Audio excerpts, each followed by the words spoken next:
From bureaus worldwide, this is FSN. And thanks very much, Ollie Barrett. How you doing? It's Thursday, of course, the 13th of December 2018. Welcome to the Richie Allen Show. Great to be with you. Looking forward to this one. Let's do it then.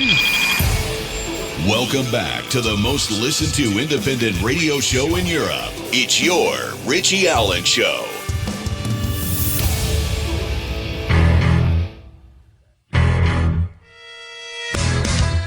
It's the Richie Allen Show. Broadcasting live on richieallen.co.uk and multiple platforms around the world. And now, here's your host, Richie Allen. Lovely, welcome back to the programme. John Hamer, the author and historian, will join the programme this hour. Later this hour, we'll have an extended conversation. You know all about John. He was on the programme back in March. He's written several books about history, and we're going to talk about hidden history. We're going to talk about the Clinton family. We're going to talk about the City of London and more besides. Closer to the time, I'll tell you more about John Hamer and where to find him if indeed this is the first time you've been introduced to him. So John Hamer is my guest this Thursday. The programme, as always, is live on Fab Radio 2 in Manchester, triggerwarning.tv, my website richieallen.co.uk, and it's live round the clock as well on TuneIn Radio. Check it out if you haven't done before. You can contact me, of course, between now and 7 p.m. UK time during the live show. You can contact me by tweeting at Richie Allen Show. There you are. How you doing? Wow. I had a couple of minor internet issues in the half hour lead into the programme, and I thought, no, don't do this to me now. A couple of minor connectivity issues. There are 4 computers on the studio desk, and 3 of them wouldn't connect to the internet. The one that streams, which is away from the desk, would, so I could have spoken with you, but I wouldn't have been able to Skype or do other stuff. And just before we came on, it all came good. I have no idea. Temperamental. I believe technology has a mind of its own. Anyway, enough of that old malarkey. I promised you on Twitter today, didn't I, that there would be no talk of Brexit on this particular programme, and there won't be. I'm not even going to read a few headlines. I'm not going to talk about it at all on the programme today, or at least not in the news roundup anyway. Are you happy? Are you thrilled? Are you going woohoo and stuff like that? Because it is dreadful, isn't it? I was monitoring the news channels this afternoon, as I always do, and it was blanket Brexit. So there wasn't anything else covered. I think there was an occasional mention of Donald Trump and the wall. There was a bit of Trump and the wall. This fantasy wall that's going to be built right across the southern United States to keep out the Mexicans. It's not going to happen. But there was a bit of talk about that and his arguments with Schumer and Pelosi and all the rest of it. But largely, the programmes are presenting from outside Westminster, and it has become incredibly boring now. It really has. I'm well aware of it. So there you go. No Brexit today. You happy? Right. Good stuff. So, got a few things of interest that I'd like to tell you. And I would like your opinion on some of these things as well. Came across some interesting stories. Now, when I read this first headline from the Daily Mail, you're going to groan. Maybe not you. Some of you will groan. And you'll go, oh, here we go again now. With these politically correct stories. Here we go again. But we've got to report on them because they're important, I think.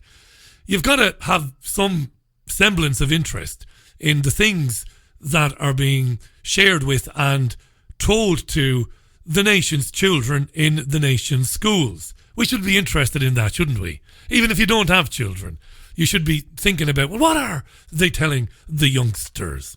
Well, here's a story in today's Daily Mail. Might make you laugh, might make you mad. The headline is, have they gone nuts? Nurseries are told not to call children boys and girls and to use humanity instead of mankind in a bid to stamp out gender discrimination. And even stories about Mr. Squirrel are banned. They're not allowed to talk about Michael Gove in the UK's nurseries. Boom, boom. Nursery staff have been told not to call children boys and girls, or to tell them stories about male characters, in an attempt to stamp out gender discrimination. New guidelines. Don't you love these sentences when they begin with new guidelines? New guidelines. Hey, head teacher. Yes? I've got some new guidelines for you. Anyway, the guidelines urge childcare providers to introduce gender equal play so that boys are encouraged to play girls' games and vice versa. But the guidance from the Care Inspectorate. Now see, this isn't a joke. This is why it's important. Because the Care Inspectorate is the authority. It's very influential. And we've got to talk about it. The guidance also cautions against telling stories about Mr. Squirrel to break down masculine stereotypes. And as I said, to use the word humanity instead of the word mankind. Children should also be shown images of same-sex parents in educational materials, while posters displaying male ballet dancers are encouraged to break down gender divisions. Wayne Sleep is ecstatic, apparently. He's rolling around, kicking and screaming with delight. Anyway, the Reverend David Robertson, former moderator of the Free Church of Scotland, criticised the Care Inspectorate last night, saying, "Have they gone nuts? They've lost a degree of sanity and moved out of touch with the real world. They are living in a parallel universe. The Care Inspectorate are no longer about inspecting care standards. They are about inspecting doctrine." So the taxpayer-funded body, the Care Inspectorate, which inspects registered childcare providers, said that this initiative has been brought in because childhood and play is becoming more gendered and polarised between girls and boys. So the Care Inspectorate has joined forces with campaigners at Zero Tolerance, which works to eradicate male violence against women. What the hell does a group that wants to eradicate even male violence against women, what have they got to do? Or why are they sticking their oar in when it comes to talking to kindergarten children about which toys they should play with? Guidelines advise nursery staff, nursery staff, dear listener, should try greeting children with "Hello everyone" or "Hello children" instead of "Hello boys and girls." How long will that last? Because they're never satisfied, these people. Don't say "Hello boys and girls." From now on, say "Hello everyone" or "Hello children." How long before that's not good enough? And they'll want the teachers to say "hello" and then say or read out about 20 different genders. It won't be long. Can you imagine it? You ready? Ding, da, da, ding, da, da, ding, da, da, ding, ding, ding, ding. So you can imagine a teacher. "Hello, agenders, androgynes, androgynuses, bigenders, cisgender, cis females, cis males, cisgender females, cisgender males. Hello, females to males, FTMs, gender fluids, gender non-conformings, gender questioning, gender variance, gender queers. Good morning, gender queers, little lovelies, intersexes. Good morning, males to females, neithers, neutroids, non-binaries, others, and good morning, pangenders." That's where it's going. It's not funny, Richie. It's not meant to be funny. That's where it's going. I left out trans female, trans male, trans person, trans feminine, transgender person, transgender woman. Jesus. And the Care Inspectorate is advising that more inclusive pronouns should be used to speak to kindergarten children, such as they or them or theirs, instead of she or him or hers. Now, what I'd like to do, and I have said 1,001 times on the programme, that I'm not violent. I'm not violent. I don't like violence. I don't advocate violence. But I do like to fantasize every now and then. What I would like to do is catch them, hopefully it's a man, hopefully, please be a man, at the Care Inspectorate and beat the fucking shit out of him. They, theirs, them are plural. Moron. Moron. She, he, him or hers, natural. pronouns. This is insane, this, isn't it? This is insane. It's insane to say to a group of children, don't say he, don't say she, don't say him or her, say them or theirs. To speak about a single person. Madness. And the Care Inspectorate has said man-made should be changed to synthetic. Manufactured should be changed to machine-made. Jesus.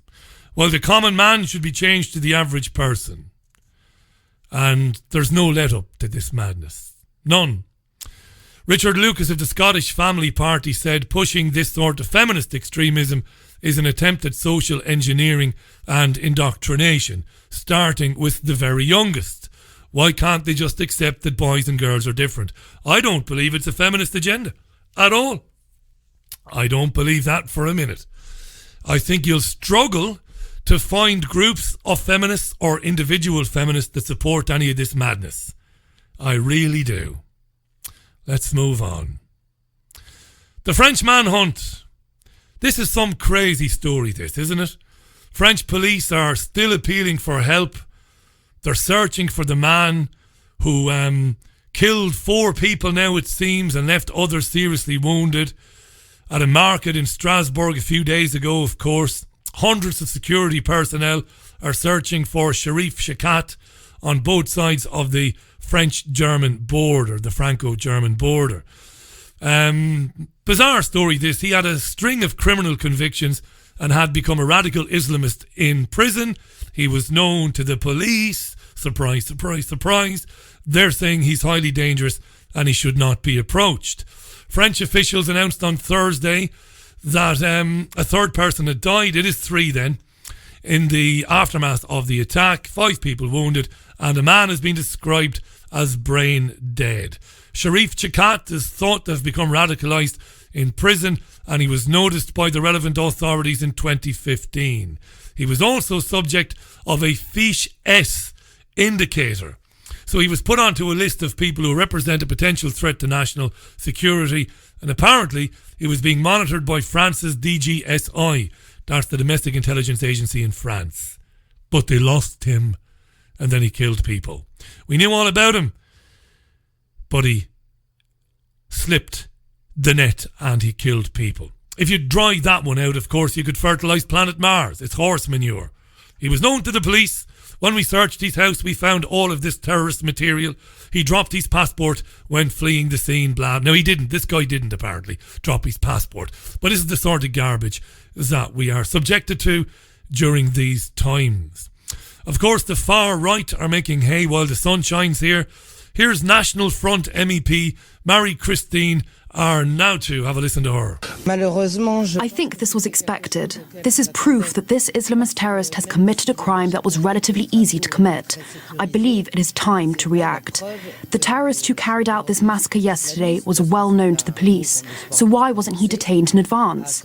We discuss it here in Strasbourg. With the EU having opened its borders, this free circulation of people has brought allowed criminals to move about freely.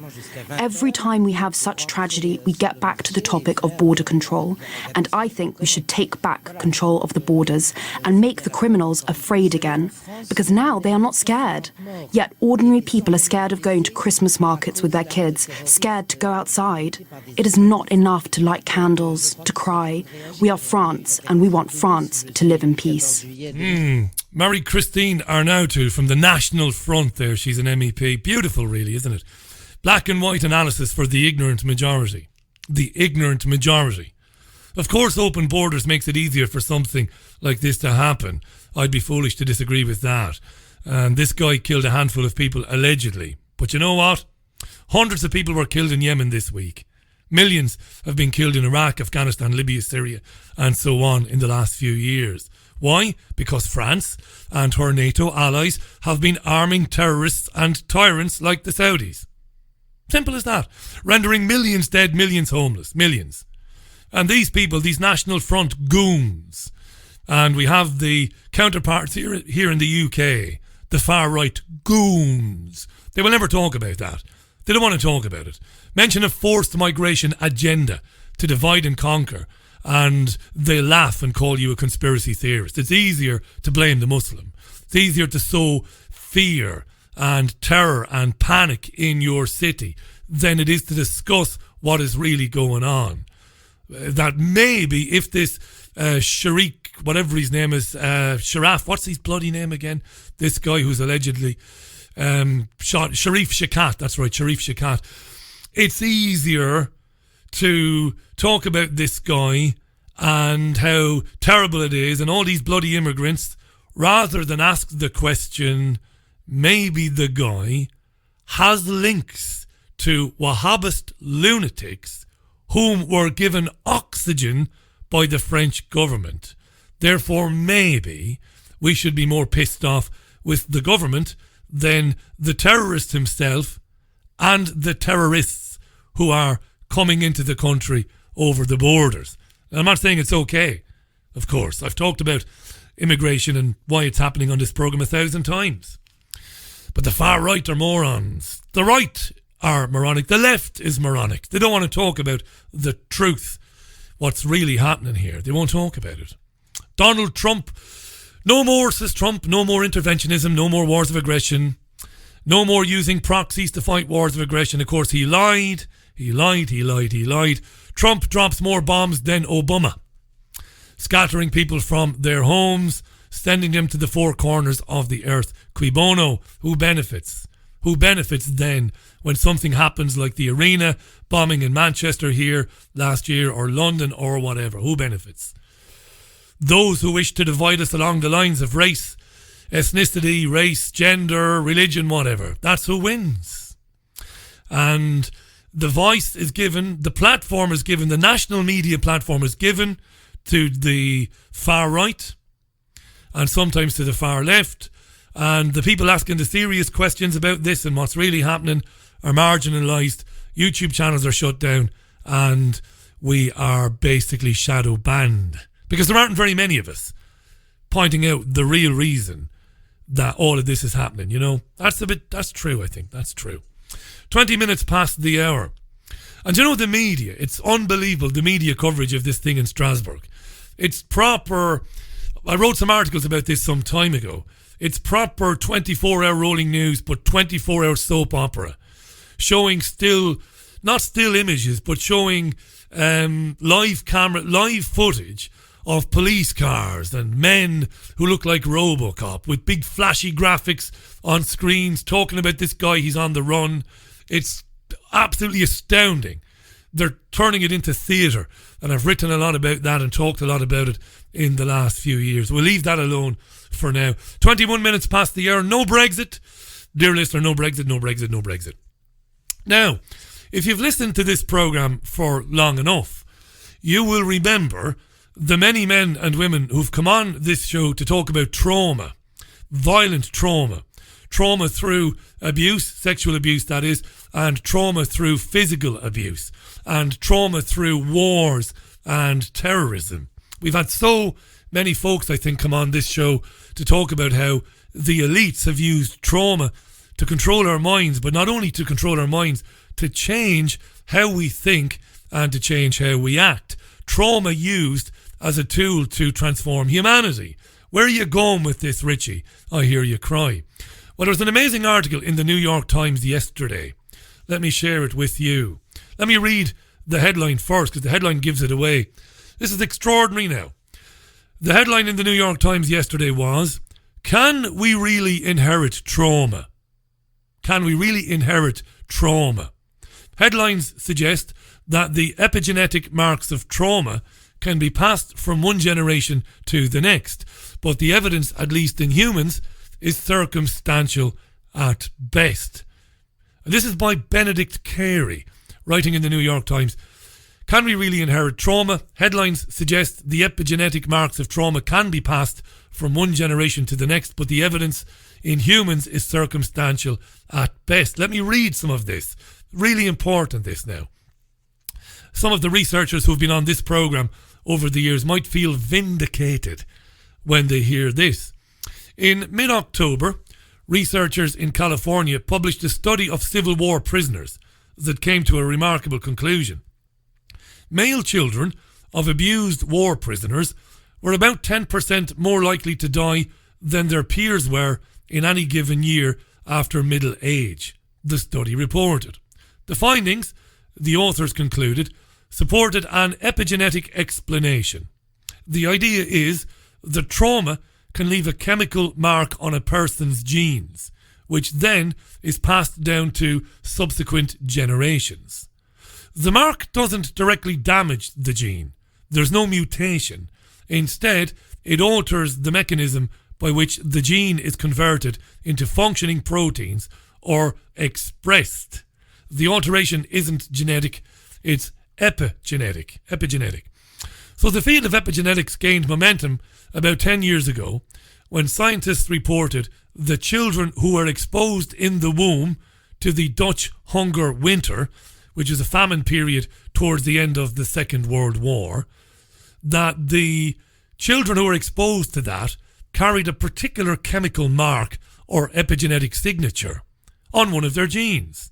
The researchers later linked that finding to differences in the children's health later in life. The researchers later linked that finding to differences in the children's health later in life, including higher than average body mass. So, children who were exposed in the womb to a famine towards the end of the Second World War, as they got older, signs were shown in their genetic makeup, including higher than average body mass. The excitement since then has only intensified, generating more studies of the descendants of Holocaust survivors, of victims of poverty, that hint at the heritability of trauma. If these studies hold up, they would suggest that we inherit some trace of our parents' and even our grandparents' experience, particularly their suffering, which in turn modifies our own day-to-day health and perhaps our own children's too. This is pretty incredible stuff, isn't it? Now, the article goes on to say that there has been criticism of it, of the idea. Behind the scenes, the work has touched off a bitter dispute among researchers that could stunt the enterprise in its infancy. Critics contend that the biology implied by such studies simply is not plausible. Epigenetics researchers counter that their evidence is solid even if the biology isn't worked out. These are in fact extraordinary claims, and they are being advanced on less than ordinary evidence, said Kevin Mitchell, an associate professor of genetics and neurology at Trinity College Dublin. So this guy Kevin Mitchell from Trinity College Dublin is not impressed and says the claims are being advanced on less than ordinary evidence. But what we didn't learn in the article in the New York Times is whether or not Kevin Mitchell has taken the research materials and applied his own study to the research materials before he made his conclusion. We don't know that. Investigators in the field say the critique is premature. The science is still young and feeling its way forward, but studies in mice in particular have been offered as evidence of such trauma transmission. This is really interesting stuff.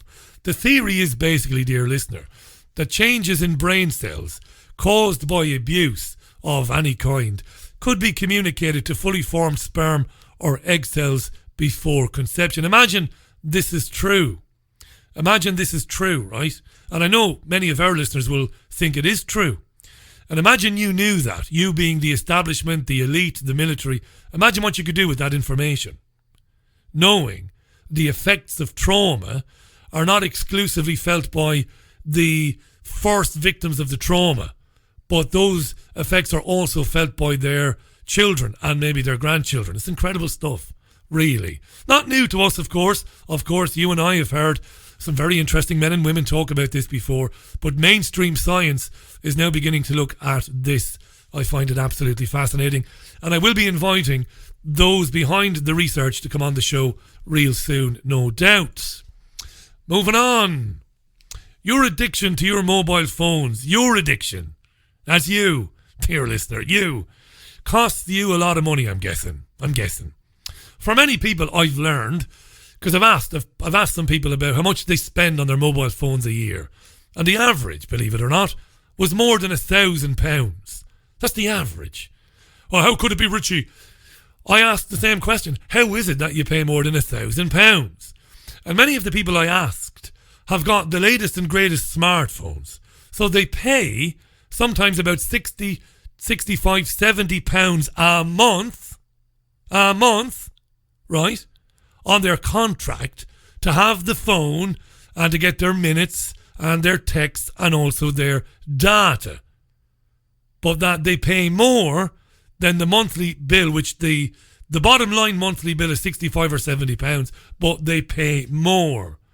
And they're changing the devices, using the devices to buy things. It's well over £1,000 a year. Now, in times of hardship, £1,000 is a lot of money that you could save, right? What a saving if you got rid of your smartphone and if you bought a cheap burner. Do you like that? A cheap burner. I got that from telly, from TV shows, a cheap burner. So if you bought a burner and you got it on pay as you go and you only made calls when you really needed to, you'd save loads of dosh. But you can't do that, can you junkie? You junkies bastard, yeah. You junkies bastard. That's what you are. Junkies. You're addicted. And because you're addicted to your phone, it's open season on you. It's open season on you. And in California, it's been proposed that text messages could be taxed. Yeah. You don't have to clean out your ears. You heard me right. RT has been reporting on this. The Californian state watchdog has proposed a new tax on text messages sent and received by mobile phone users every day. This measure to raise new taxes has sparked ridicule and outrage across the state. According to the California Public Utilities Commission, the CPUC, the regulatory authority, funds raised from the text tax will be used to help lower income California residents to get access to telecommunication services. Did you hear that? So we propose that we put a tax on sending and receiving text messages, and we will use that money to help lower income California residents to get access to telecommunications. Not to feed themselves or to pay their rent, no, to get them online too, because we've all got to be online, eh? 24/7, eh? Internet of Things, eh?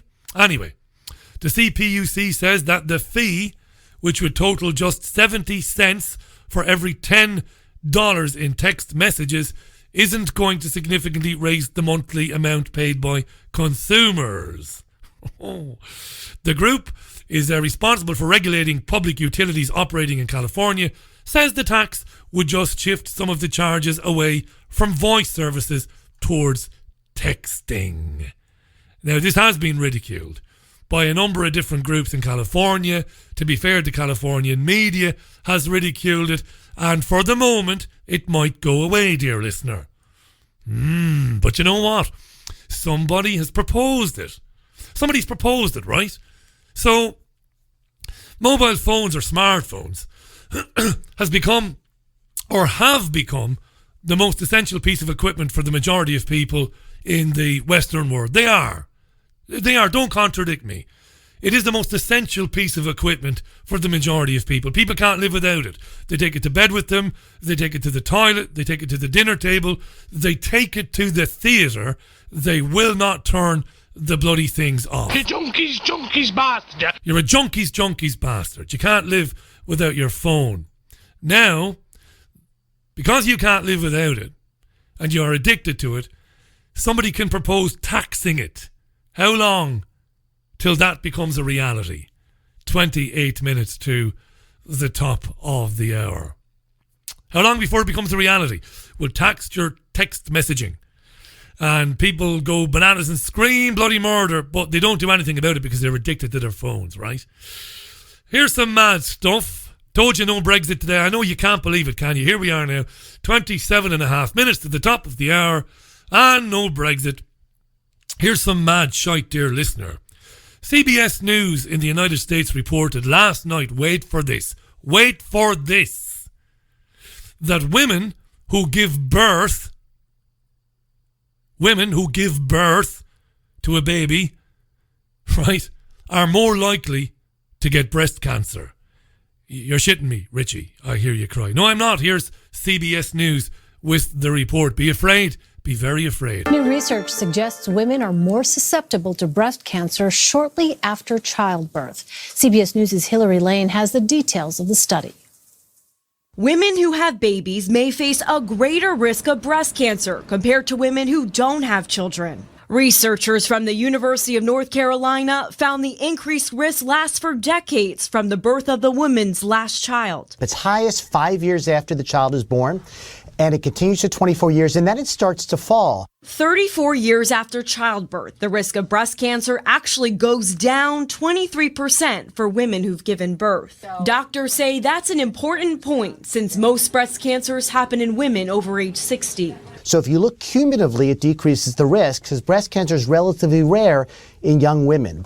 The study also found the increased risk of breast cancer after childbirth was higher for women who were older when they had their first child, for women who also had a family history of the disease, and for women who had a higher number of births. This does change our screening criteria.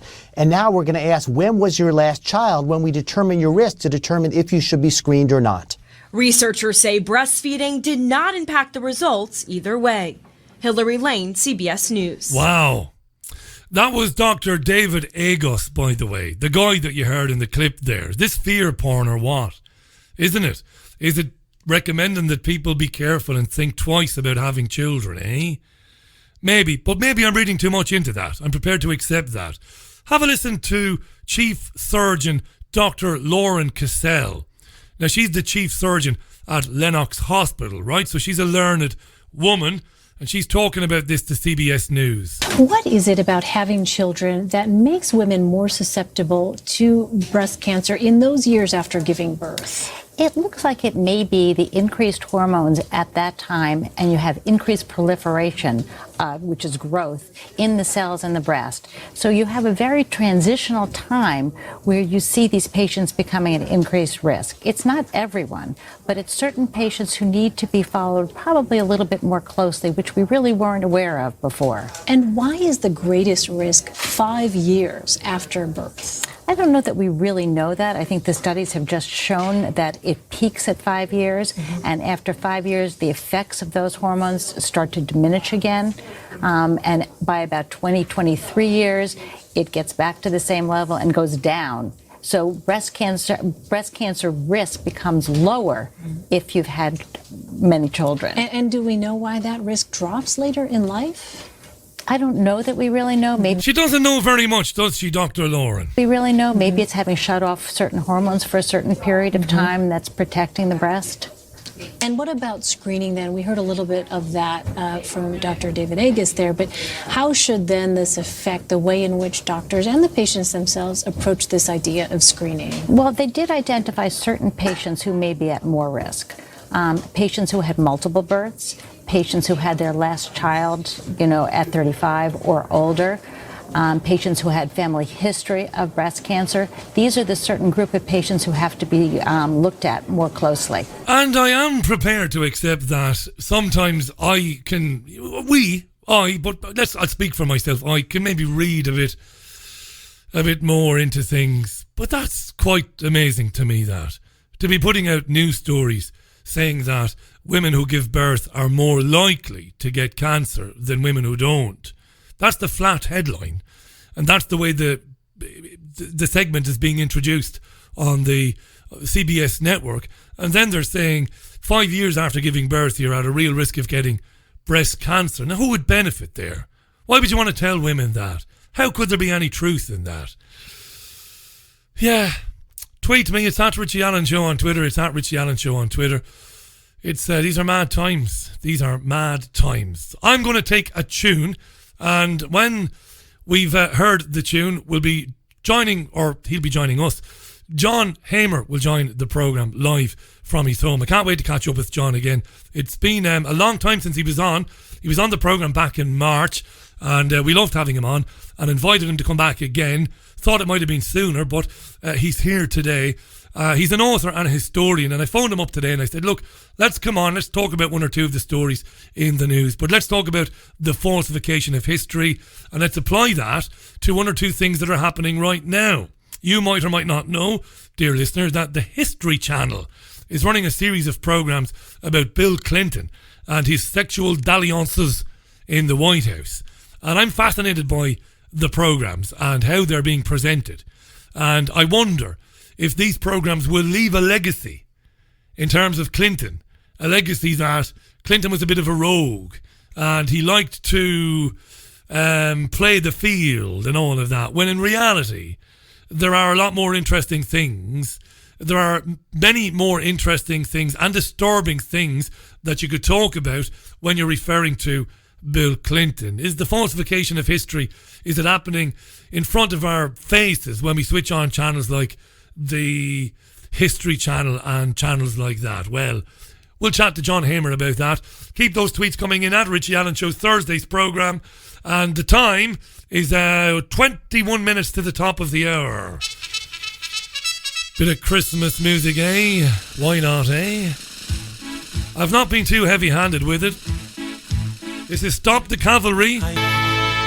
Indeed, indeed. Well, good evening to Charlotte in Burnley, who says this is one of her favourite Christmas tunes. Jonah Louie there and Stop the Cavalry. One of my top three, says Charlotte. But Darryl says, what the feck is this song? So I don't think he liked it very much. Let's welcome back to the programme then. My only guest today, we've got him for the next hour, and I'm really looking forward to catching up with him. Do yourself a favour, by the way. Check out his website, which is falsificationofhistory.co.uk, falsificationofhistory.co.uk, because on there, as well as links to the books that he's written, and I'll mention those in a second, there are a series of really well thought out and well written articles about recent historical events, sometimes very recent historical events, and the articles are packed with information relating to those events, information that you were never given in your national newspapers or national news networks. This is very important. I love this type of thing. I'm all for it. It's great stuff. Mentioned at the beginning of the programme that he's a historian and he's an author. He's written the Behind the Curtain series, Titanic's Last Secret, and Falsification of History itself, to name a few, which were very well reviewed. Let me remind you, the website is falsificationofhistory.co.uk. Let's welcome back to the programme John Hamer. Hey John, welcome back. How are you? I'm okay, Richie. Thanks very much for having me back. Not at all. It's an honour. You do me a huge favour by coming on. I mean that. Thanks so much. I was speaking to my better half about you the other day because that documentary trailer came on the History Channel about Bill Clinton. And this has been watched by an enormous amount of people, and it pertains to the time period when Clinton was impeached because he lied about the extramarital affairs, and $50 million was spent investigating Clinton. And if you put that alongside the $3 million that was spent on investigating 9/11, it's quite amazing. And I got to thinking about you, John, because I was wondering, are we seeing here the kind of homogenization of the image of Bill Clinton, that Clinton was a bit of a rogue, really. Sure, he was all right, the jazz loving, saxophone playing white black man, was a good guy. Sure, he liked to roll around in the hay with various women, but he was okay. Well, he wasn't okay, John, Bill Clinton, and neither is his wife. We're seeing the falsification of history in front of our eyes. What do you think? Yeah, absolutely. I mean, first of all, let me say that the History Channel, for those who are not aware, is just a mouthpiece for the New World Order, basically. So anything that's on there is either a bold-faced lie, or it's, as you just described, it's designed to cover up other things. So, I think you just alluded to it there, but I'll sort of put it into more words, and that is that they've portrayed him as this womanizing guy, which is a pretty harmless sort of thing, really, isn't it? Okay, it's not very pleasant for the women that he used and abused, maybe, but compared to his real crimes, they're very minor. And I think if that leaves people with the impression that, as you say, he was an okay guy, but he just had this bit of a naughty trait, that he was a bit of a womanizer, then all's well with the world. Don't worry. Nothing to see here, folks. And you've written brilliantly about this in your books and in your blog. The effect that this has a profoundly negative effect on education and on learning and understanding, because in years to come there won't be any talk about Clinton's crimes in the Balkans. There won't be any talk of Clinton's crimes when he was governor of Arkansas, the crimes of his wife, the money laundering of the Clinton Foundation, drug running, obviously, human trafficking, obviously, and that's not a joke. I don't say that lightly. This will just be airbrushed out of history, John. Exactly, Richie. You've hit the nail on the head there. I mean, the latest thing is that the Clinton Foundation's being, it's undergoing this massive investigation, isn't it? Yeah. Misappropriation of funds and all the rest of the fraudulent stuff. Apparently, whilst the Clintons were in office, and in other words, in positions of influence and power, the Clinton Foundation was getting massive donations. And now that they've sort of dropped below the radar a little bit, there's none coming in because obviously they're not in a position to reciprocate. In other words, what was happening was people were pumping money into the Clinton Foundation and in effect were buying positions of authority, they were buying favors and all the rest of it. And now that's stopped completely. And there is an investigation underway into it at the moment. But how honest that will be, only time will tell. I was watching, I can't remember which network it was the other day, and I found it extraordinary that some Indian billionaire, some ridiculously wealthy guy, had a party. Well, his daughter got married and he was able to give 3 million quid to Beyonce to turn up.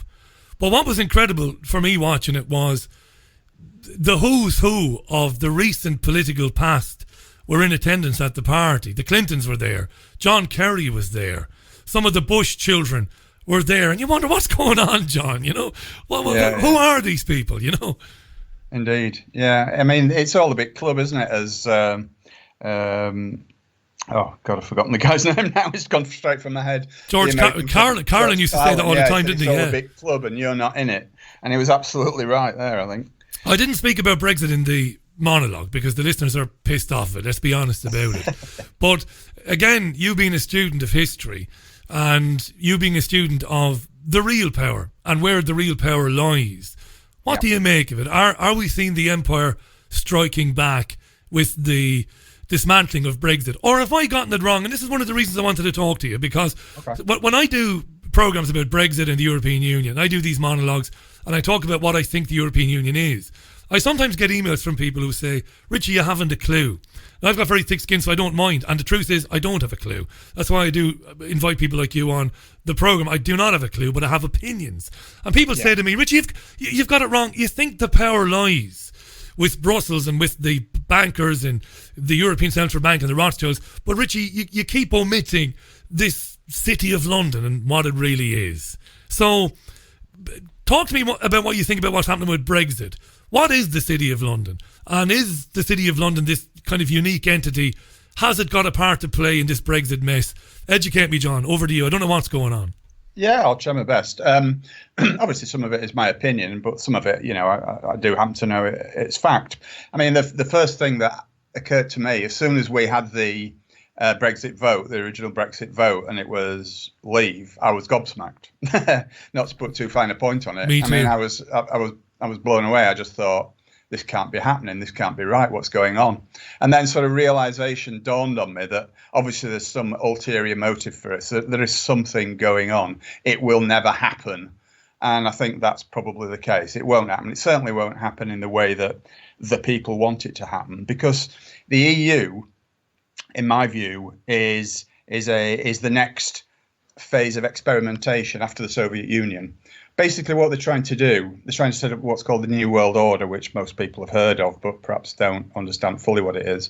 But the New World Order it's a one world government, it's a one world religion, a one world army, a one world security forces, all under the guise of a totalitarian government, a communitarian government. Put my teeth in properly.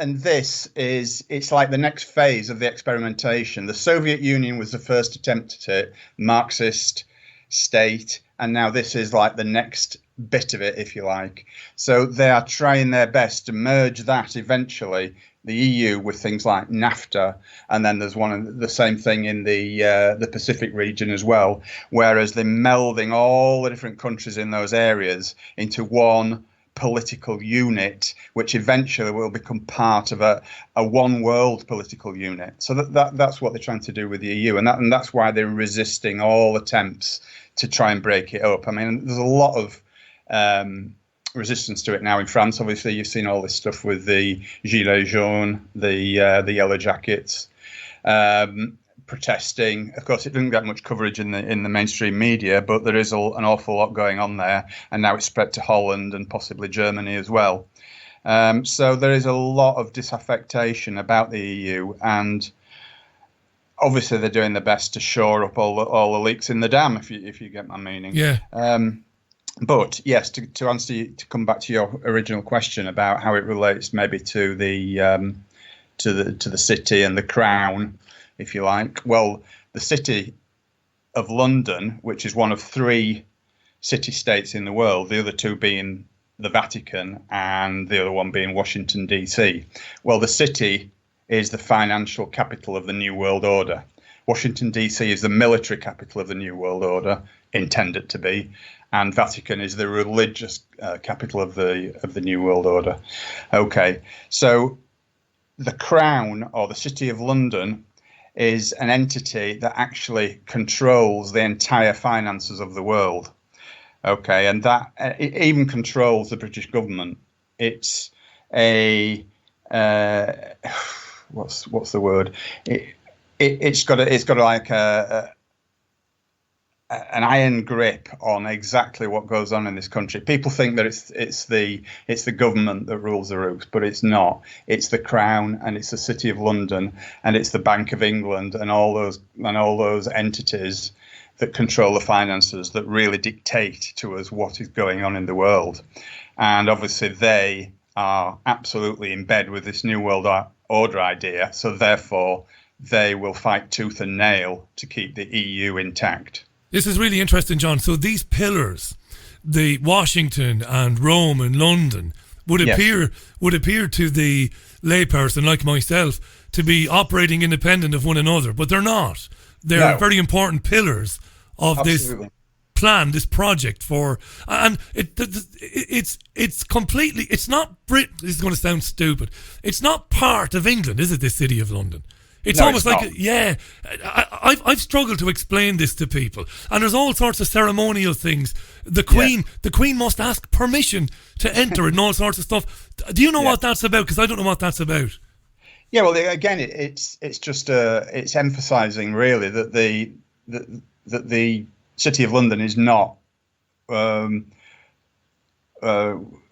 subject to the Queen's influence or the monarch's influence.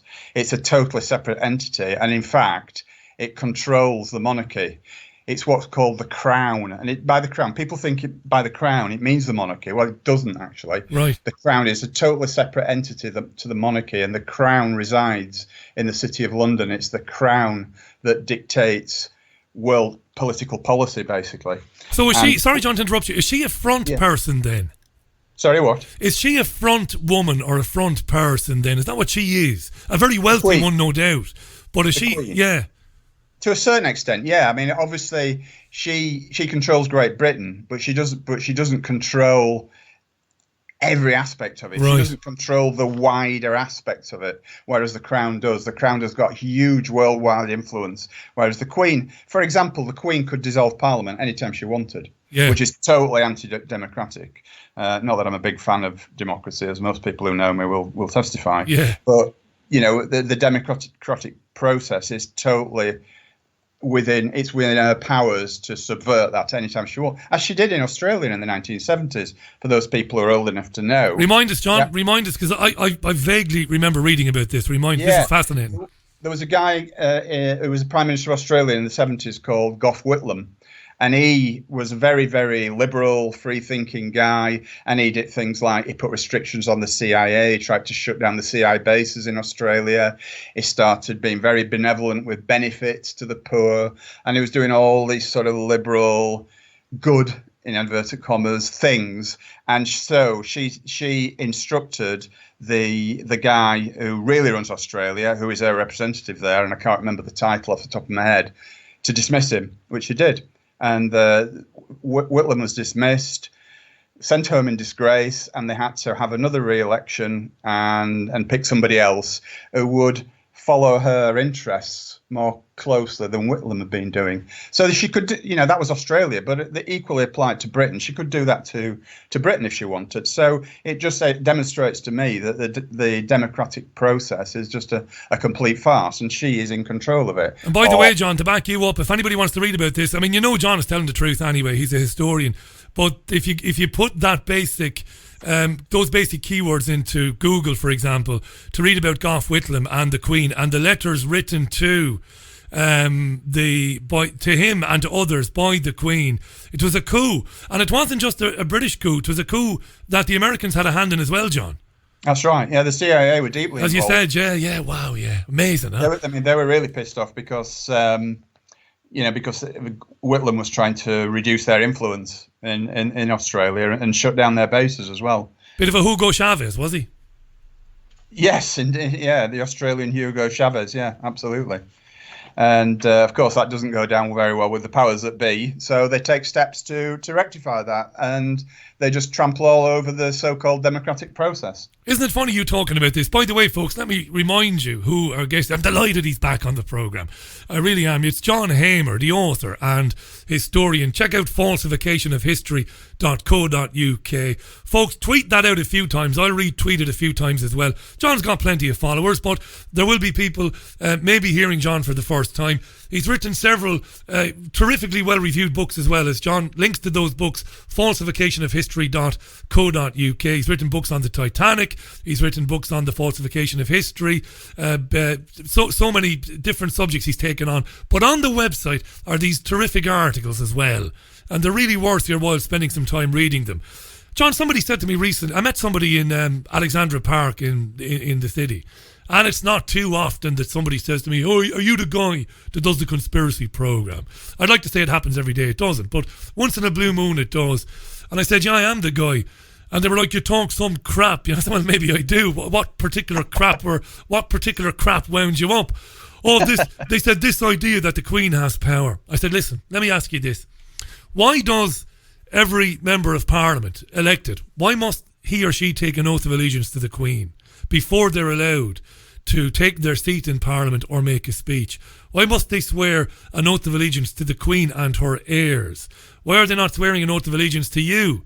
I said, "You bloody numbnuts. You're supposed to be the person they're working for."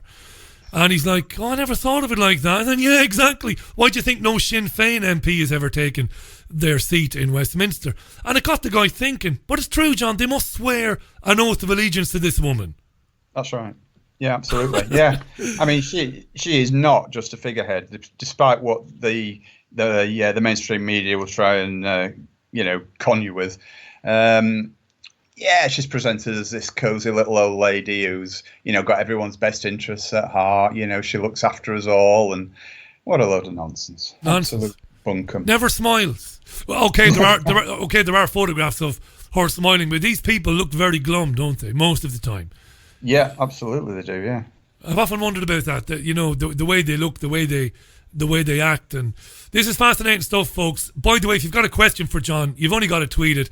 There isn't any other John Hamer, Hamer, on Twitter. Follow him on Twitter if you haven't done already. I'll give you his Twitter handle now. It is @JohnHamerAuthor. @JohnHamerAuthor on Twitter. Falsification of history. So this city of London, then, this is a pillar. The Vatican is a pillar. Spirituality. Yeah. And somebody said to me once, "Richie, you don't really believe that the energy and what comes out of the Vatican, what the Pope, the declarations, the decrees, all of this stuff is all negative. It looks on the face of it looks very positive, looks very spiritual, but it's anything but spiritual. It's kind of like spiritual, for want of a better way of putting it. It's almost energetically very low vibrations." Is that fair to say? Yeah, I think so. I mean, I'm not quite sure about this, but I'm sort of coming around to believe that it's actually the Vatican and the Catholic Church is the embodiment of Satanism, to be honest. I've seen a lot of stuff recently about that.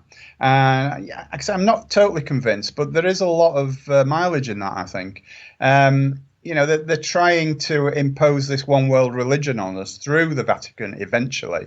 And I believe that one world religion will be Satanism. It might be disguised as something else. In fact, it probably will be, because I don't think there'd be that much of a take up on it. But for example, Freemasonry is based on Satanism as well. A lot, even, probably the low ranking Freemasons don't even know or believe that themselves.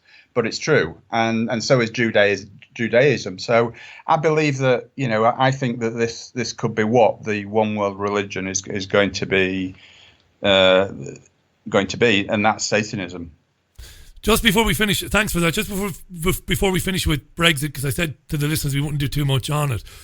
Like myself, you're pretty certain that it's not going to happen, or we might get something that might look like Brexit, but it wouldn't be. It would still be kind of close alignment with the European Union, because what you said, John, it's a vital part, it's a vital piece in the jigsaw of that one world government in the future, so it's not going to happen. Yeah. Simple as that. Yeah. Now, it would be remiss of me, we're going to cover quite a few things. I said to John this morning, let's just talk about a few different things that's in the news and that. How could I not talk to you about Robert Ballard? Mr. Bob Ballard is in the news, the man who found the Titanic. Now, John Hamer is an expert on the Titanic, and he's written brilliantly about the real story of the Titanic. Not only the Titanic, of course, but the sister ships as well. And it's great to have John on. This is incredible. When I was younger, I remember the National Geographic special, John, and I was a young boy, and I was mesmerised by this. Robert Ballard with some French, I can't remember the name of the French guy that he was working with. They found the final resting place of the Titanic. They produced some beautiful photography. They made a beautiful book, which I had for years. I gave it away to somebody later on. I wish I still had it. Some beautiful pictures. And it was the greatest adventure story of my childhood.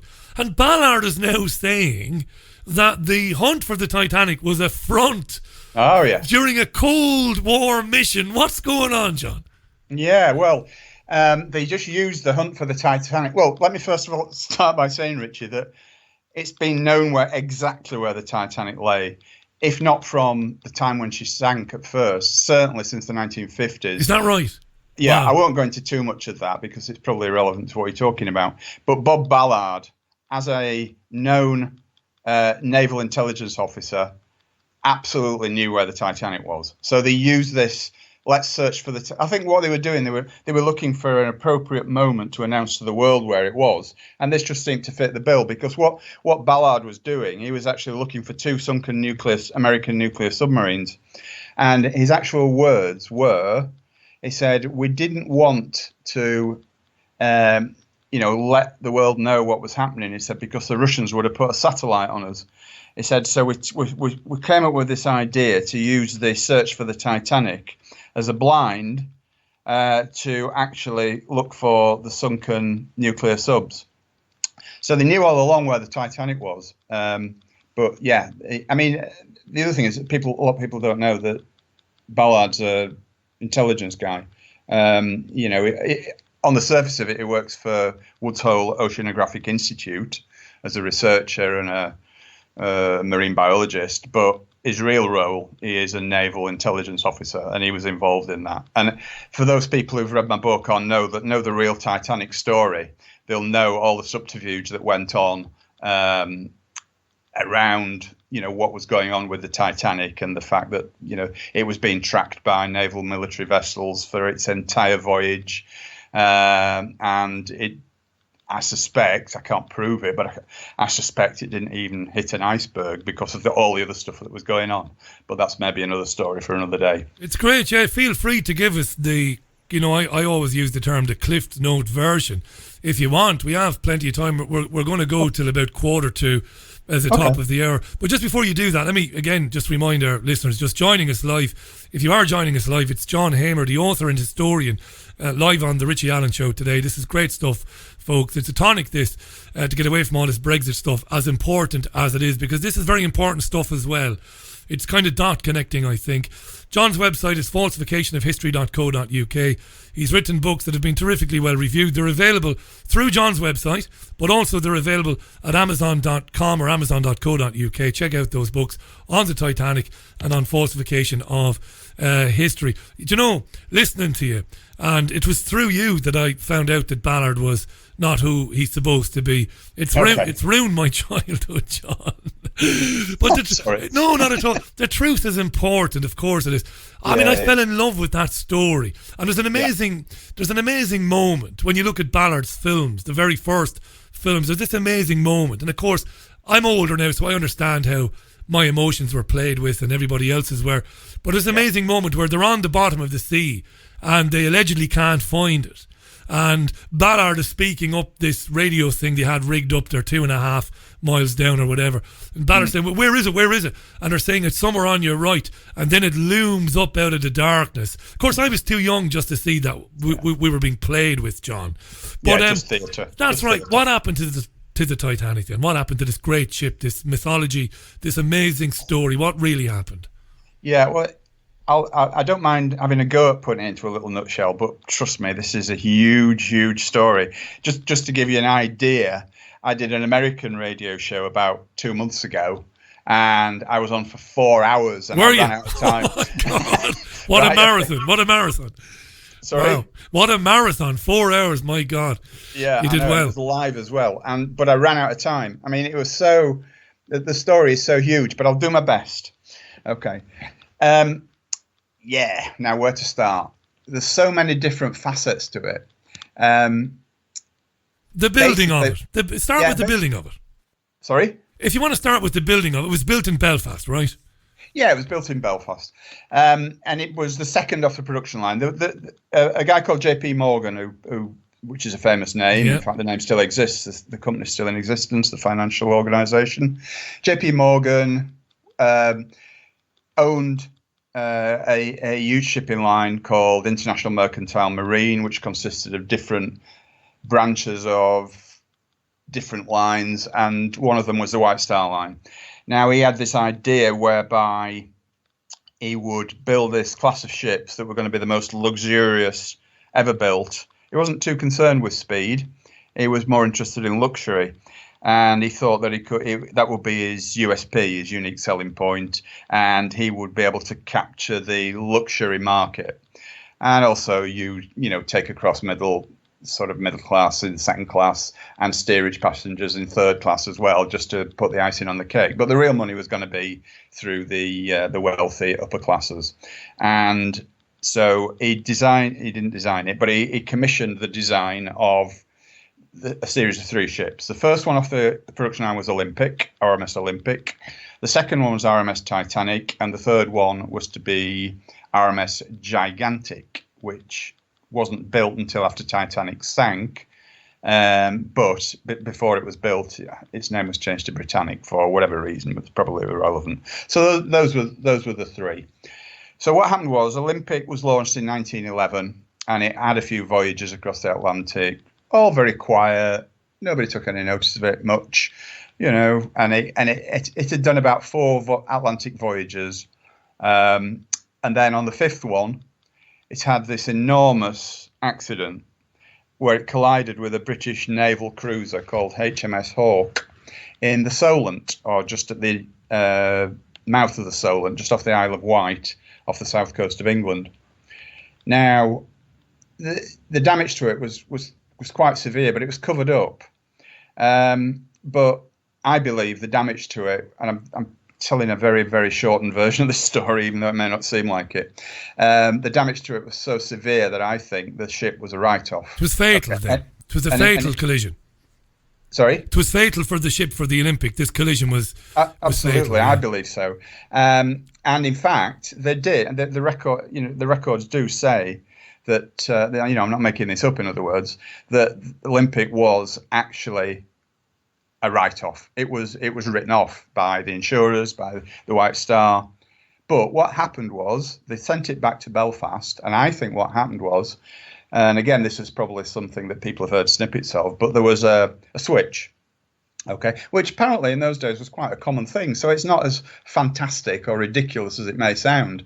And I think that they actually changed the identities of the ships so that the Olympic became the Titanic and vice versa, because they were almost identical, even though the Titanic wasn't quite finished at this point. So they hatched this plan whereby over one weekend they would make the switch and send the Olympic out as the Titanic and vice versa. John, did they do this because the Navy was found not to be, or Yes. couldn't be found in liability for the crash?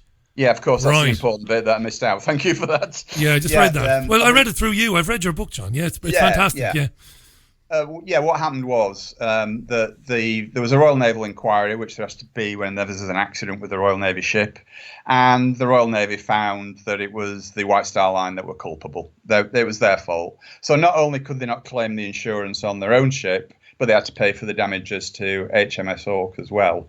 And basically, because of the financial situation of the White Star Line, they were depending on these, a very quick return on the money, because they outlaid millions and millions of dollars, pounds in those days, which were, real huge sums of money. That the company was very, very likely to go down. And not only that, not only would the company go down, but all the subsidiary industries would lose a lot as well. And there'd be thousands and thousands of people out of work.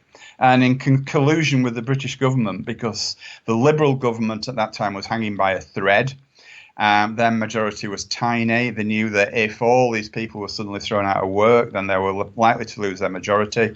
So the government colluded with it too.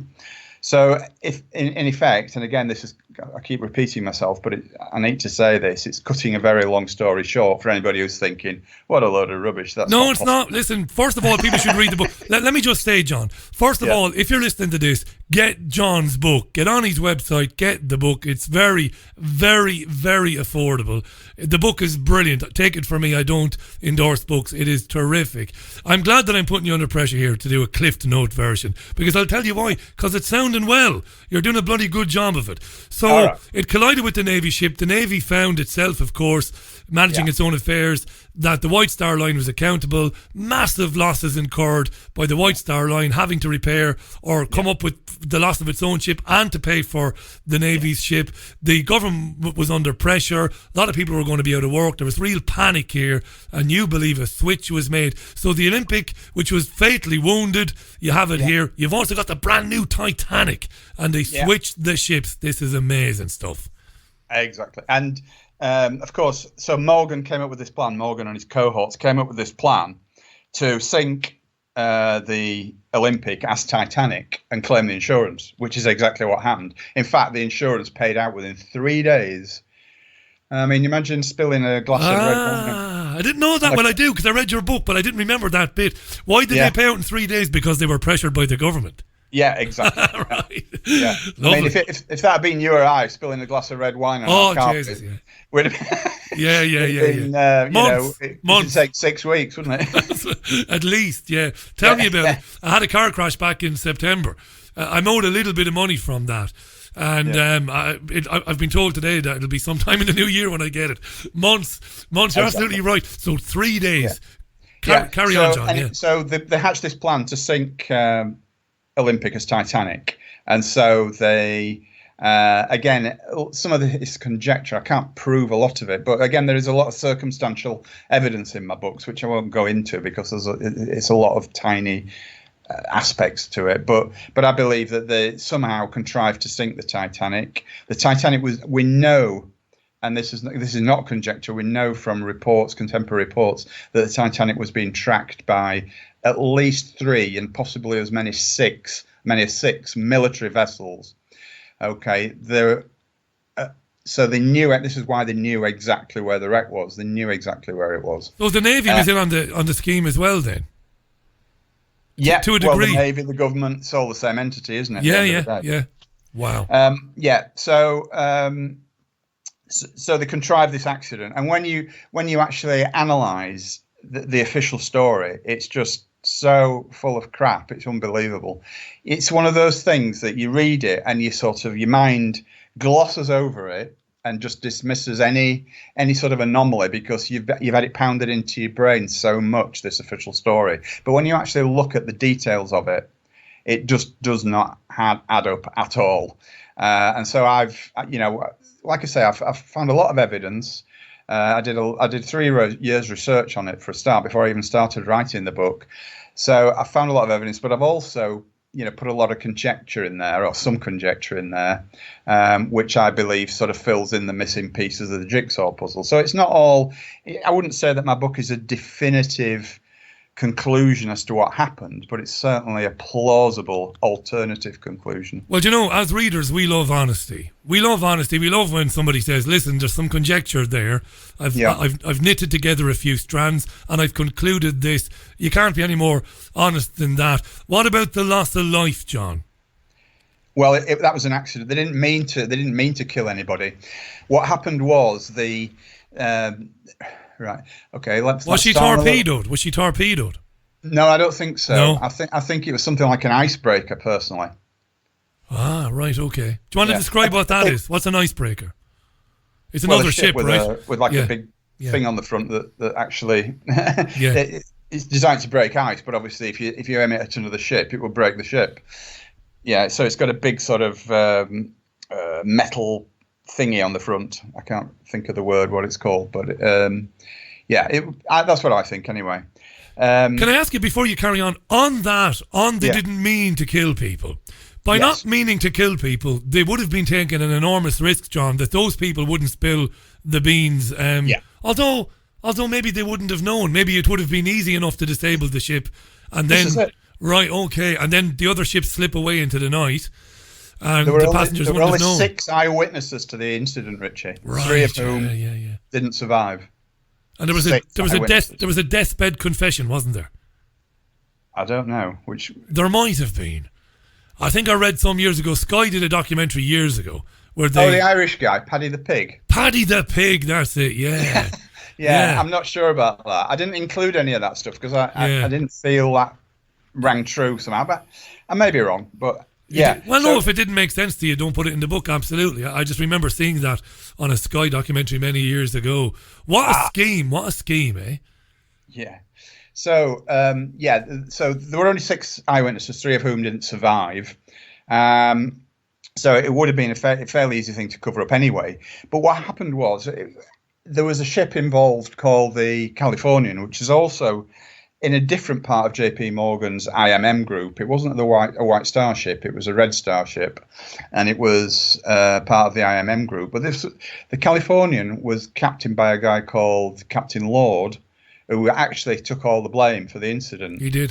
For those who are students of the official story.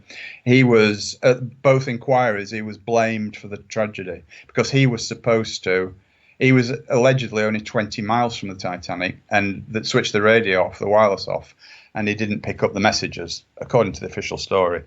But what really happened was the Californian was actually part of the plot. The Californian left London 5 days before Titanic, and it waited in the ice field. Now, the reason that the official story gave for it waiting in the ice field was that it was... there was a lot of ice around and it was a very dark night. There was no moon. So the safest thing to do was wait in the ice field until the next day. Well, that's just nonsense because at least 3 experienced sea captains at both inquiries gave evidence to the effect that that wasn't standard maritime procedure. The standard maritime procedure was to continue at full speed ahead through, even though there was lots of ice around, because as long as your lookout system is working perfectly correctly, which it should be, obviously, it's easy to avoid icebergs because they're so visible. Because they're that white, or sometimes they're a bluey colour, but they stand out even at night. So it's nonsense. But what the Californian was really there for, it left London in the middle of a coal strike.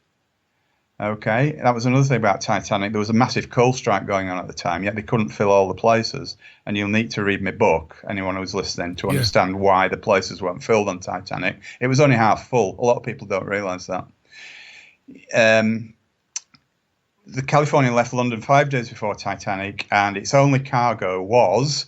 Can you guess what that cargo was? Maybe you remember from the book, Richard. I remember. Remind our listeners. Yeah, it was carrying 3,000 woolen sweaters. All the sweaters. 3,000 blankets, and that was its only cargo. Yeah.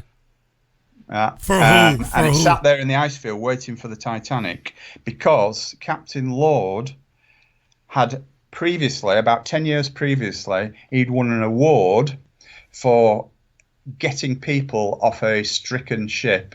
It was an exercise, not a real life thing, but it was an exercise, and he took something like 2,000 people off a ship in an hour, and so Morgan chose him specifically for that job. And again, that's not me making that up. That is fully documented. That's easy to prove. So yeah, the Californian was there as the rescue ship, but somehow the message got. They didn't. The communicate because it was. I mean, in those days, don't forget it was the infancy of wireless. It was subject to all kinds of interferences, all kinds of different aspects that could prevent communications between a ship, unless they were in visible contact with each other. When they could use the oldest lamp, the flashing light, but they weren't, and so the message miscarried. Californian didn't realize that Titanic was there and sinking, so it just sat there about 20 miles away while Titanic went down, and Lord got the blame for it. But I believe that Morgan intended everybody to be saved. But you did make a good point there. Yeah, it was obviously a big risk, but I mean, at the end of the day, Morgan probably didn't care. He's that kind of person that to him profit comes before everything. And there are so many people of a similar ilk in a similar position to him. So that again is quite believable, I feel. And it's become in the last 100 years, 106 years, whatever it is, it's become this big romantic story. Forget the film, the 1997 film, forget that. Even before that, it was this great romantic tragedy that, these wonderful pictures that were taken off of Cove, which was Queenstown at the time, of the Titanic. I was spellbound by this as a child, of this story. Me too. Yeah, horrified as well. Thinking about what it must have been like for them towards the end, but also marveling at the opulence and the money on board, the rich and famous people that were on board. Some very important people died, John, on that ship. They did. Yeah, 3 in particular. At that period in time, J.P. Morgan was also plotting with several other co-conspirators to come up with something which people have probably heard of, called the Federal Reserve Bank. Yes, that's right. But don't forget, this was 1912, and the Federal Reserve Bank came into existence in 1913. At that time, J.P. Morgan was pushing through a campaign to get the American public on side. And who was he working for? Sorry? Who was he working for at the time? Who was he a front man for? Who, Morgan? Yeah. I don't think he was a front man for anyone, really. I mean, he was like the man in America. He was the richest guy in the world at the time because he actually bailed out the American government in 1907. There was a massive recession in America, and it was him, from his own personal fortune, that bailed out the American government. Now, that is rich. I've always believed, not because I want to believe, but I've always believed there's enough evidence that you're quite right. Your description of him was how he is today perceived and how he was perceived when he's alive. But yeah. I always believed that he was the puppet of Rothschild. It was what, sorry? That he was a puppet of Rothschild. He was a Rothschild puppet. Basically. Oh, I see what you mean. Yes, of course. Yeah, the old Rothschilds drew you in the head. Yeah, yeah. Obviously, they were ultimately behind it, but he was the driving force. Yeah, you're right. Powerful enough by himself. So yeah. Sorry for that kind of sidetracking there. So go back to who was on board and the relationship between who was on board and the Federal Reserve. Sorry, John. Go ahead. Well, obviously, Morgan was pushing for the Federal Reserve Act to be pushed through Congress, and they were in the throes of preparing the campaign and everything. But there was also a counter campaign going on, which was driven by 4 people. One was the father of the famous flyer, Charles Lindbergh. So it's Charles Lindbergh Sr., who was a congressman at the time. There was Isidor Straus, who was, again, a wealthy business magnate. John Jacob Astor, ditto. And Benjamin Guggenheim as well. They were all massively rich people, industrialists. And the reason they didn't want the Federal Reserve Bill to go through was because they knew what the result of it would be. And that would be a huge degradation of their own personal fortunes, because the Federal Reserve System is such that it thrives on inflation. Because it has to, because of the way that the money system works, and that is that inflation is an integral part of the money system, in as much as that every dollar that goes into circulation, or in this country, every pound that goes into circulation, comes with its own attached interest. And the only way of paying that interest back to these central banks, which are not public institutions at all, but they're private institutions, shareholders. Nobody knows that they are, but nevertheless, they have shareholders. The only way that that interest can be paid back is by borrowing more money from them. So it's just a complete downward spiral, otherwise known as inflation, where the volume of the money is continually expanding, but it pushes the prices up as well. And these industrialists could see that. They could see that the Fed was going to create money out of thin air. Yeah, exactly. So they weren't doing it out of benevolence. They were doing it, to protect their own personal fortune.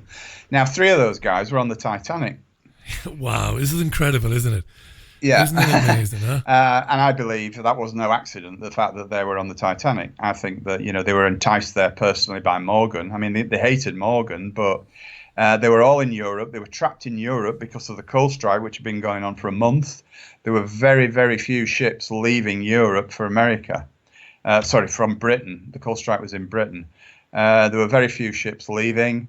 And so I think they were asked by Morgan if they wanted to, be part of the festivities, Titanic's maiden voyage and all that. And I think, he appealed to their egos, and I think, that's what paid off. And so it was a case of kill 2 birds with 1 stone for Mr. Morgan, I think. Now, some of our listeners will go, we can't have our cake and eat it. They either did want to kill people or they didn't want to kill people on the stricken Olympic, right? Because that's a good question. Yeah, you see, of course it's not trying to catch you out. Of course not, John. You're open-minded, and ultimately you say that you don't know, but you favour the idea that maybe people weren't meant to die. But also, they could have meant to get quite a lot of people off the stricken ship, but maybe some of these guys at the same time. That's also feasible. Yeah, that I mean, my theory on that is that that who would, in the event of a disaster like that, a few people going missing is not going to be noticed, are they? I mean, it's a fact that when they recovered Astor's body a few days after the disaster, his face was battered to a pulp. Yeah, again, that's not me speculating. This is record. Okay, you could argue maybe banged around, piece of wreckage fell on him or something, but. Yeah. I don't know, how many other people's faces were battered to a pulp? Well, not many, if any. And I didn't realise that Astor's body was so badly deformed. And it could have been pre-death, maybe, as opposed to post-mortem. It could have been pre-death. And I didn't know this, obviously, until I read your book. And I'm just going to quickly remind our listeners, because I've got to do that, because we've been speaking for a while. John Hamer is our guest. It's at John Hamer Author on Twitter. Go to falsificationofhistory.co.uk. I know you're only dying to buy the book about the Titanic, so buy it and read it, because it is terrific. I mean, the link to that hugely important pinnacle moment in history, which outgoing President Woodrow Wilson conceded was the most stupid and fatal thing that any president had ever done and ever would do, which is hand control of the money supply to a cartel of private bankers. And central to this happening was the opponents of it dying on the Titanic, and one of the biggest proponents of it, J.P. Morgan, owning the White Star Line. John, this is we should be seeing films about this stuff, shouldn't we? I mean, this is really important stuff. Yeah, I mean, there's no mainstream no what I would call proper mainstream investigations into it. You see the odd program where they come up with this new theory about what happened on the Titanic, but it's all bollocks. You can say if you want to. Yeah. Yeah, there was one on recently, actually, earlier this year. And it's true, actually, because, I do mention it in my book, but it's presented as though, oh, this is a new finding, and this is probably the reason why the Titanic sank. And that's the business about there being the the coal bunker fire, which is true. There was a coal bunker fire. The fire was burning from the moment it left Belfast till the moment it sank in coal bunker 10. Who in the right mind would send a ship would keep going all the way across the Atlantic with a fire burning in one of the coal bunkers? And this is true, folks. What John is saying about that coal bunker fire, this is true. This is not conjecture. It's not speculation. It is true. Madness, isn't it, that you would do that? The reason they did it was because they didn't care. They knew it was going to sink anyway. The ship was written off. They pretended it was the Titanic because it was a massive insurance fraud, but also probably probably part of a plot to get rid of some of the very powerful opponents to the setting up of the Federal Reserve. Let me ask you this, John. Right? I've got to ask you this because looking at your website, you're writing about Colonel Gaddafi there. Terrific piece about Gaddafi. Wonderful facts in there for anybody who doesn't know anything about Gaddafi. Go and read it. How depressing is it for you as a student of history, thinking that in a few years' time, our children and our grandchildren will be learning in, secondary schools around the world that Saddam Hussein was a rotten bastard, but Gaddafi was just a scumbag who brutalised these people. I can go onto your website and read terrifically researched articles, fair, balanced, that says, well, no, it's not quite true. We're not saying these guys were angels, but the truth is far, far different. Do you sometimes get a bit pissed off thinking, how much can I do about this? How far can I go in educating people? Or are we doomed, John? Yeah, I go through little phases, Richard, to be honest. I mean, sometimes I feel quite upbeat about it and think, oh, yeah, we're going to win. We're going to turn the world around. We're going to show them what's for, But then I do go through little passages where I think, yeah, what's the point? Honestly, give it all up, John. It's like fighting a losing battle, but I don't know. There's something inside me that keeps me going, and I just feel that I owe it, not necessarily to the world, but I owe it to humanity, to try and just open people's eyes a little bit. If I feel that I've,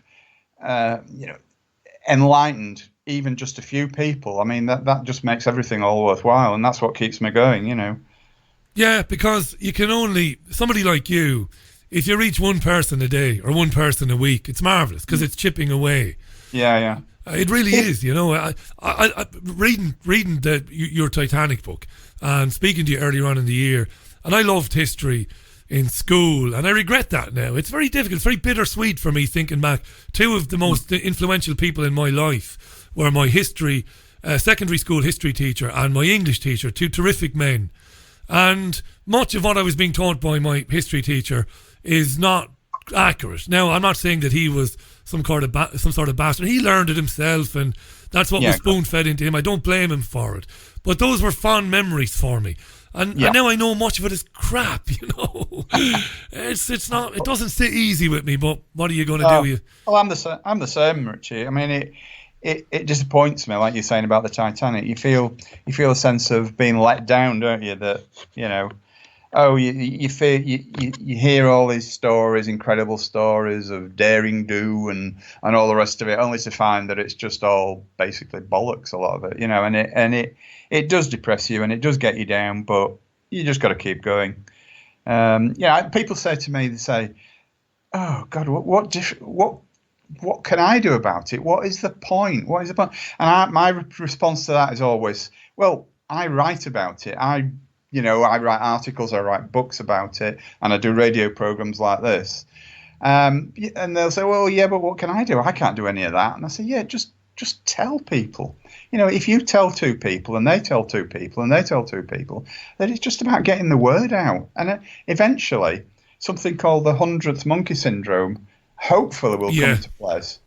And, the whole world will suddenly become aware of it. And and then it will end. It has to end because it's just not possible to continue once the whole world knows about it, or a good proportion of the world knows about it. It can't sustain itself. It can't sustain itself. At one time, you didn't have a Twitter account. At one time, you didn't have a website.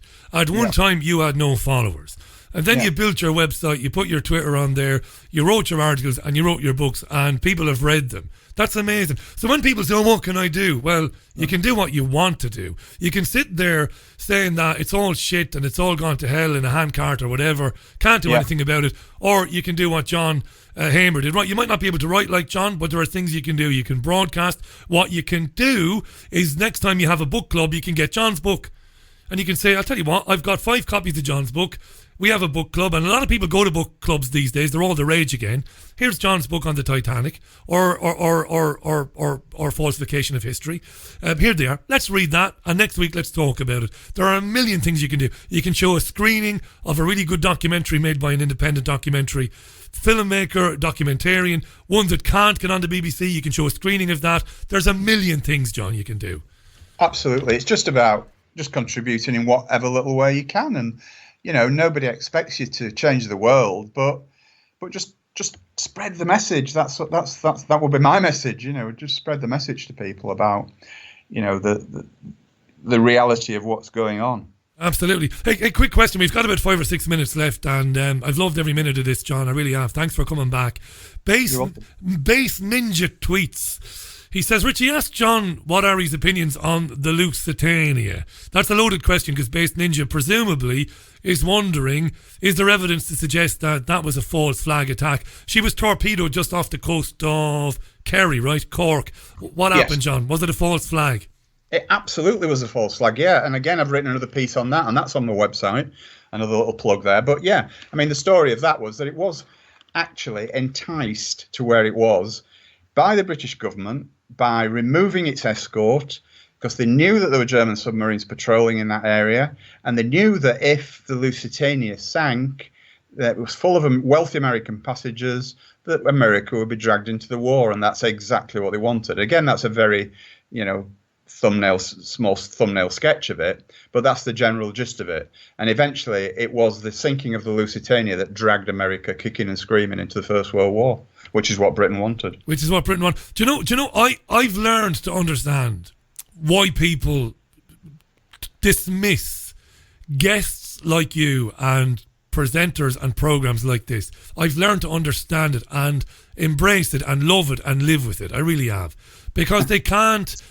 People are decent, John, aren't they? We talk about a lot of bad things on these programs, and you write about some things that, you write in a very positive style, but you write about things that happened that are very negative. But fundamentally, deep down, people are good.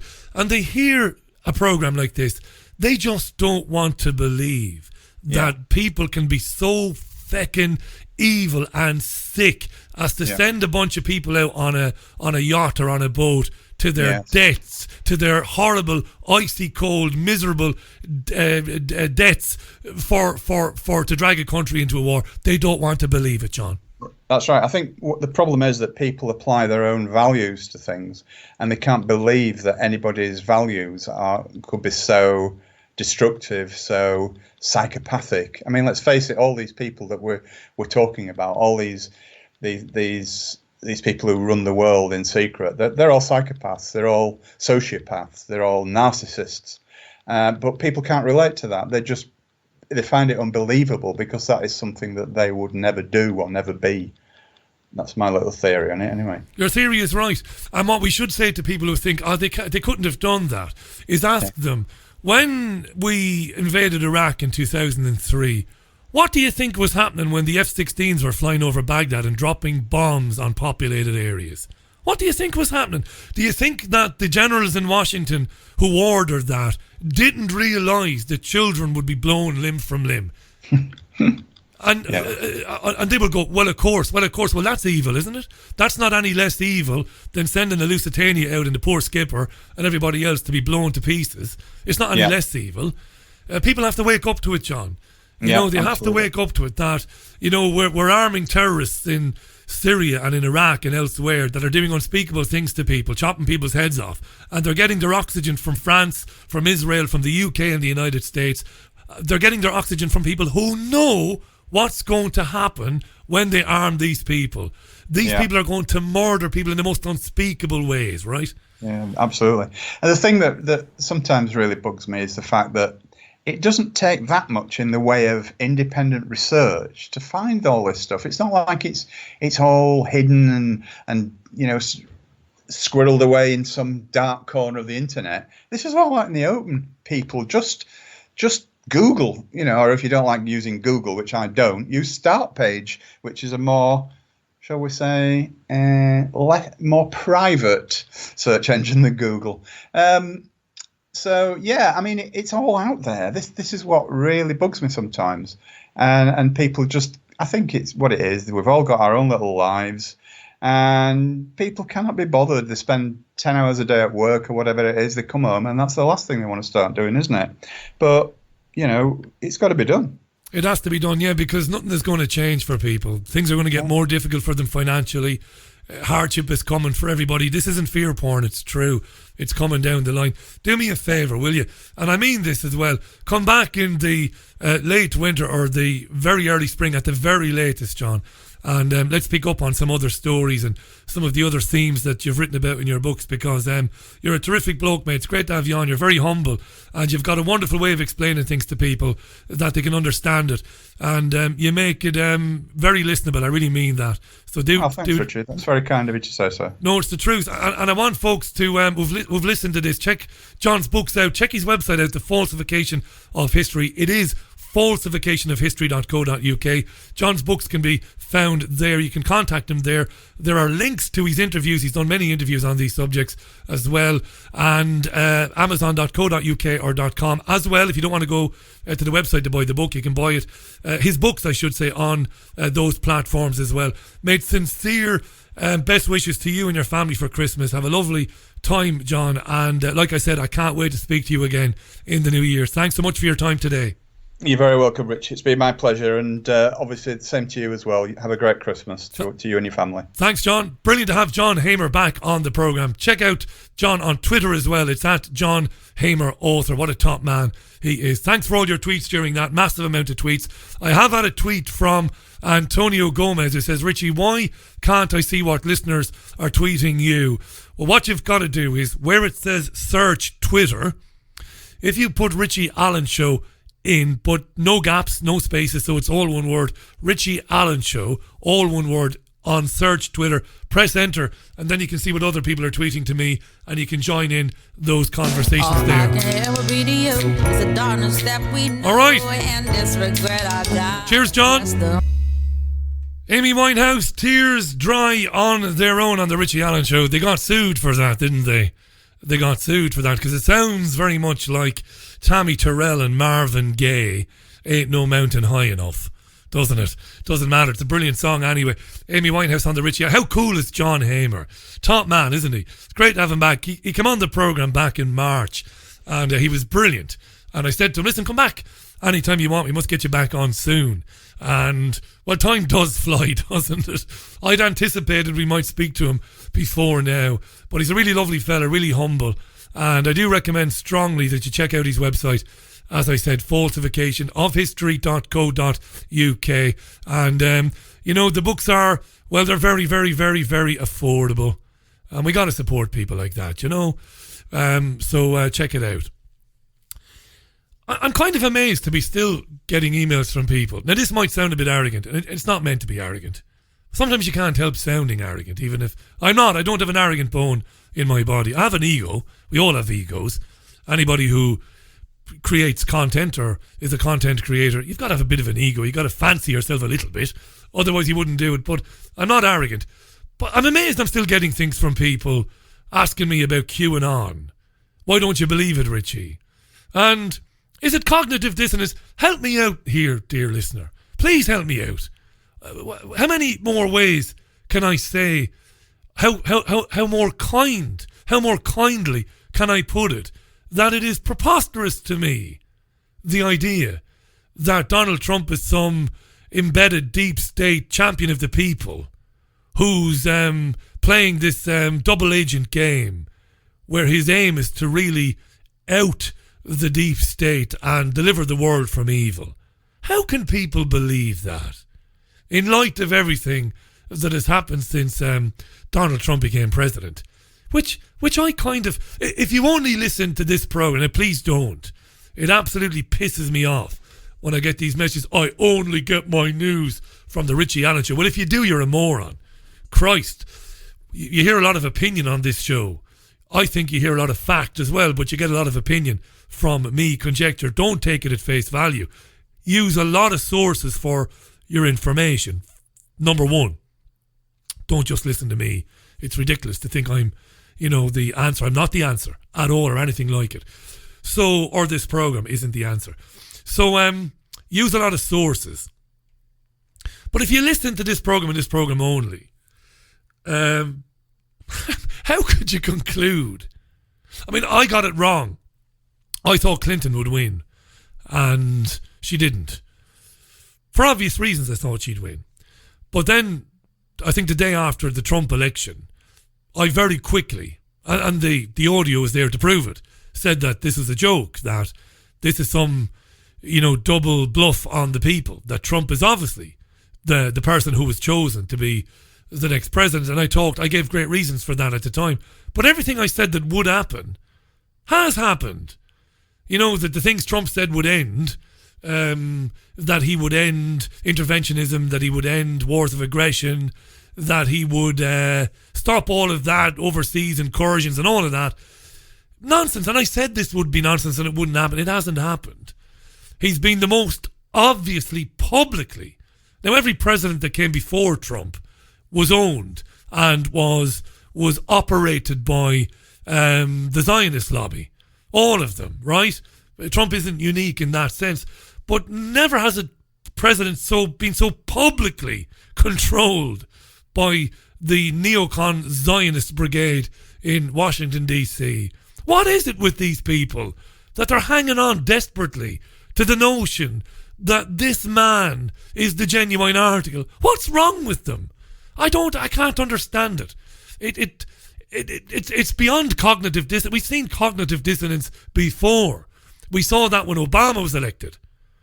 You see, some of you won't remember this, but the independent media was beset by presenters who were triumphant and were thrilled beyond any words I can find to describe it. They were thrilled when Obama took the throne. They believed it. Change has come to America, and they believed it. I fell out with a bloke in Spain over it, somebody I worked with, a black presenter, as it happened. And he was convinced this is it. The Messiah has arrived to deliver us from evil. This is back in my Spain days. And I said, no, mate, no. That's not what's happened at all. He's just another expression of the system. And the black guy, my former colleague, my former pal, was cheesed off. He wouldn't speak to me. Gave me the silent treatment, passive-aggressive treatment, wouldn't speak to me. And I said, are you mad? You really think this guy is going to come in and he's going to elevate the poorest black people in the United States? He's going to bring them up. Everything is going to rise. It's all going to change. Are you mad, man? Do you not know who this guy is? And of course the answer was at the time, nobody knew who he was or where he came from. We still don't know where Barack Obama really came from. And what is it with the Trump supporters? They must be able to see it now that nothing is changing. And some of them put these posts on Twitter where they say he's going after paedophiles, he's putting them in jail. What the fuck, like? He's not. Where's the evidence? Give me names of men. Give me names of paedophile groups of people, of networks that have gone to prison because Trump initiated the investigation. They can't. And when you challenge them, they either block you or they ignore you. That's fine. That's fine. Blocking me is not censoring me. Couldn't care less. But they run away rather than say, well, yeah, you might have a point there, Richie. Have we become so narcissistic that we can't just go, hey, Richie, I was had. You were right, Richie. Now, I'm not always right. I'm wrong as much as I'm right, like most people. Sometimes I'm right, sometimes I'm wrong. When I'm wrong, I'm very quick to acknowledge it. Delighted. I'm delighted to be proved wrong. Most of the time. We're not always delighted to be proved wrong, but when I'm proved wrong, it's brilliant. Right, okay, I got that wrong. Right, what do we now know? What can we... So I was wrong. Great. Now I know this. What can I do with that information? Where can I go? But these days people are like, I'm wrong. That's a personal attack on me. It makes me look stupid, so I can't admit it. Therefore, I just got to persevere with the narrative that Donald Trump is our Lord and Saviour. No, he isn't. He's a rapist, is Donald Trump. His own wife said that he raped her, that he forced himself on her. There's any number of allegations out there about him over the years when he was involved in beauty pageantry. He's a friend of Jeffrey Epstein's. He's a lifelong friend of the Clintons, is Donald Trump. It doesn't matter to people. Oh, you're a shill, you're a shill, you're a shill, you're a shill, you're a shill because you can't see it. You're a shill because you know that Trump is the real deal. You know that he is.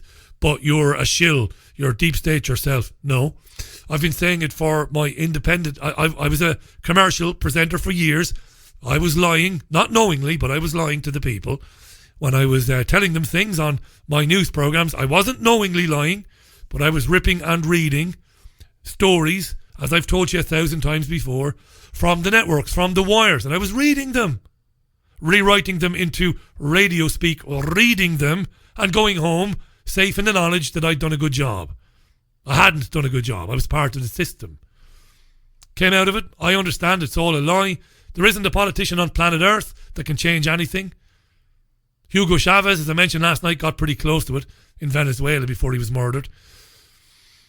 So, no, just because we point out the fallacy that is the Donald Trump story doesn't mean that we're Hillary supporters. Far from it. She's worse than him, of course, as is her husband. Help me out. I can't figure it out, you know. Identity politics is the answer, isn't it? Identity politics is very strong. The force is strong in these ones, in these people. They believe it. They have swallowed hook, line and sinker that they're on some sort of religious crusade against the Islamist ideology in the East. We're up against it. It's us against them. It's the alt-right, it's conservatives against this tidal wave of Islamic fundamentalism, which of course isn't true.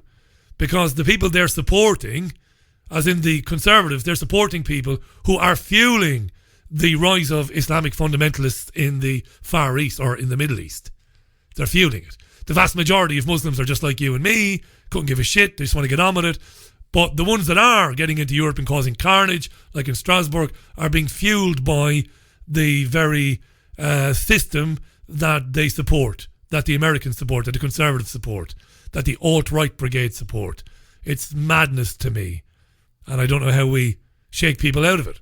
Especially when they believe things like QAnon. Especially when they tell you, Richie, he's bringing down paedophiles. Is he? Well, he was very close, was Donald Trump, to some very well-known paedophiles. You know, why didn't he bring them? Why didn't he bring Jeffrey Epstein down? Why didn't Prince Andrew bring Jeffrey Epstein down? Why didn't Richard Branson bring Jeffrey Epstein down rather than fly around the world on Jeffrey Epstein's airplanes? These are the questions, you know. These are the questions. That's about it for today's program anyway. Want to give a big shout out to John Hamer. Again, go to falsificationofhistory.co.uk. Thanks to John for coming on. I'll be back with you tomorrow, Friday, as you know, in lieu of Monday. Follow me on Twitter tomorrow morning. I'm not sure exactly what time I'll be on. You're not very professional, are you there, Richie? I'm not sure exactly what time I'll be on, but I'm thinking it'll be sometime just after 1 p.m, maybe closer to 2 p.m.